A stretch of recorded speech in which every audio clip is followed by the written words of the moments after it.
Welcome to Ghost Talk.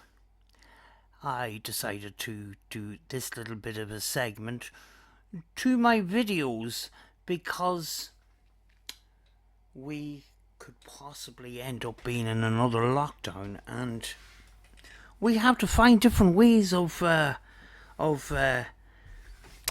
getting our content out there. So I thought I just bought a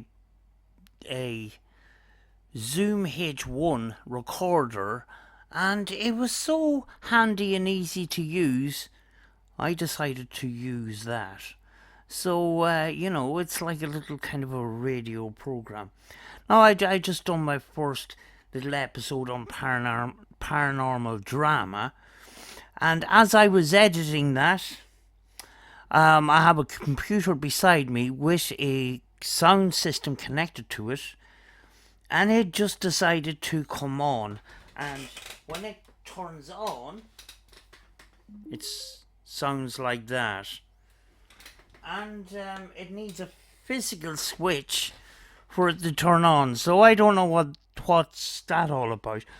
But anyway, I just wanted to make a response to a comment that I seen earlier on today, which is yesterday, because I'm putting this out the following day.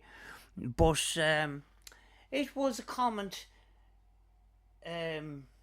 regarding setting up a paranormal channel, and this person was afraid to set up a paranormal channel here on YouTube because of recent drama that has been unfolding. And they basically said that I would love to do some paranormal content on my channel, but I'm afraid afraid of getting haters, and afraid of getting caught up in controversy and drama, etc. Now, my response to that would be, if you want to do paranormal content on your channel, why let anyone stop you? In any sector of YouTube, no matter if it's paranormal, if it's other content on how to build things, how to make things, you're always going to get somebody that's going to mess with you, that's going to disagree with you, or is going to have a disliking to you. It's the same with everyday life. But if we stop doing things in everyday life because we're afraid of what others might think, then we would end up not doing anything at all. So if you want to do paranormal content on your channel, just go do it. There is people out there that will look down upon other people to make themselves look big, but that's their problem, not yours. There's people afraid of making paranormal content because they're afraid of being called out on. Make your content. Go out and investigate. Just don't pull the wool over people's eyes. Will you make a mistake? Yes, you will. We all do. And if you get called out, debate isn't hate. I, like many other people, can be called out on past mistakes and future mistakes, because we all make them. Mistakes is part of life. We all make them. It's part of the learning process. But don't let people control your life. If you want to start up a paranormal channel and make paranormal content, if you don't do it, a couple of years down the line, will you regret it? Will you beat yourself up about it? I should have done this, I should have done that. All because you were afraid of what others might think. Believe me, I spent most of my life being shit on. And I spent most of my time being afraid. It's only in the last 6 or 7 years where I actually lived my life. to the fullest and started not giving a shit about what other people thought of me. Just ask yourself a couple of questions before you do that. Why do you want to make paranormal content? Do you have an interest in the paranormal? Do you want to be one of these YouTubers that you look up to? Are you doing it for the right reasons? And what part of the paranormal do you want to pursue? If you're doing paranormal content to be a big YouTuber, if that's your goal, if your sole goal is to be a YouTuber, you have to remember that the paranormal segment of YouTube is an extremely small one.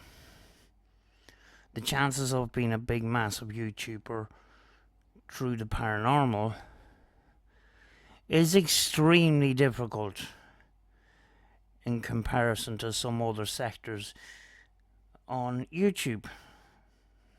So you got to ask yourself, why do you want to produce paranormal content? If you want to be in that same level as those you look up to, are you going to copy what they do? The paranormal is a very, very unique field of work. It's full of theories. It's full of uncertainties. If you want to pursue the paranormal, yes, be influenced by who you look up to, but make sure that who you look up to is honest. Then try to do your own thing as well. Pursuing the paranormal and trying to find evidence is all about trial and error, and new ideas is always useful. How did myself get into the paranormal on YouTube? Well, before all this, I was watching YouTube channels, and one of those channels I watched was Oh My Gosh, and I was very intrigued by the amount of abandoned places that he visited, and I was thinking to myself, I would love to do something in that line here in Ireland. And one day I decided, right, I'm not going to get this done if I don't go out and do it. A number of years before that, I was in an art college. Part of my course was filmmaking. So we had these big massive cameras and we had to learn how to use them. And our first assignment was a 60-second film. What that involved was a beginning, middle and end. And that film has to tell a story in 60 seconds, which is pretty hard. But with the complicated camera and the equipment, the editing and that, I didn't like it at all. But I never thought I would actually come back to it. But I was watching Oh My Gosh, and he was going into these haunted places, abandoned places and that. And I decided I would start an Abandoned Explore channel. And it was going okay for a while, until one night when I was exploring an abandoned hospital and I was editing that video, I found an EVP. Now I watched Omar's videos, and it was kind of a mixture between abandoned, exploring and haunted stuff. Wasn't too convinced about the haunted stuff, to be honest with you. But he's a nice guy.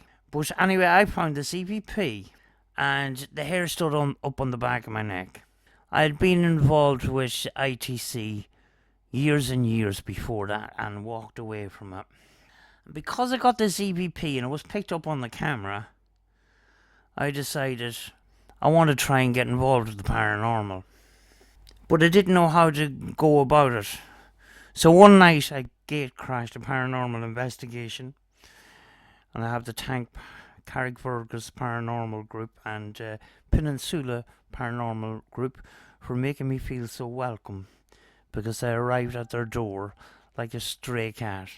And before I went into the location itself, which was actually Cumber House, I says, I'll be back in a minute, I'm just going to get my equipment.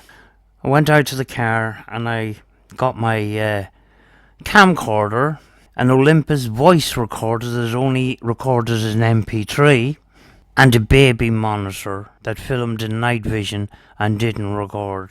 That was my paranormal equipment. Walked back into the location, went into the room that they were setting up, and on the table was boxes and boxes and boxes of paranormal equipment. PSP-7s, SLS cameras, K2 meters, all the things that I seen on Ghost Adventures but never seen in real life. So I was excited, and ever since that investigation I says to myself, I need to get these equipment and that. At the time I wasn't very tech savvy, never bought anything online in my life, didn't know how to do it, never bought anything on eBay, never bought anything on Amazon, and a friend helped me set up my first purchase.